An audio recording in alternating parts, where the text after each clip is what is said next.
स्वर्णरजतसजाम् चन्द्राम् हिरण्मयीम् लक्ष्मीम् जातवेदो महावः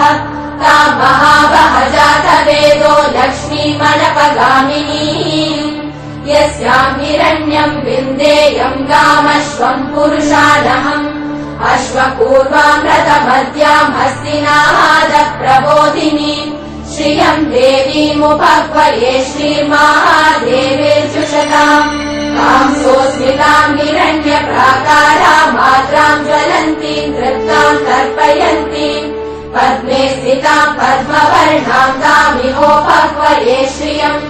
चन्द्राम् प्रभासाम् यशसाज्वलन्तीम् श्रियम् लोके देवचुष्टामुदाराम् ताम् पद्मिनीम् शरणमहम् प्रपद्ये लक्ष्मीम् मे नश्यताम् त्वाम् वृणे आदित्यवर्णे तपसोऽधिजातो वनस्पतिस्तव वृक्षोत बिल्वः तस्य फलानि तपसानुदन्तु मायान्तरायाश्च बाल्या अलक्ष्मीः उपैतु माम् देव सखकीर्तिश्च मणिना सह प्रादुर्भूतोऽस्मि राष्ट्रेऽस्मिन् कीर्तिवृद्धिम् ददातु मे शुक्तिपासामलाम् ज्येष्ठामलक्ष्मीम् नाशयाम्यहम् अभूतिमसमृद्धिम् च सर्वान् निर्मृद मे गृहात् गन्धद्वाराम् दुरादर्शाम् नित्यपुष्टाम् करीषिणीम्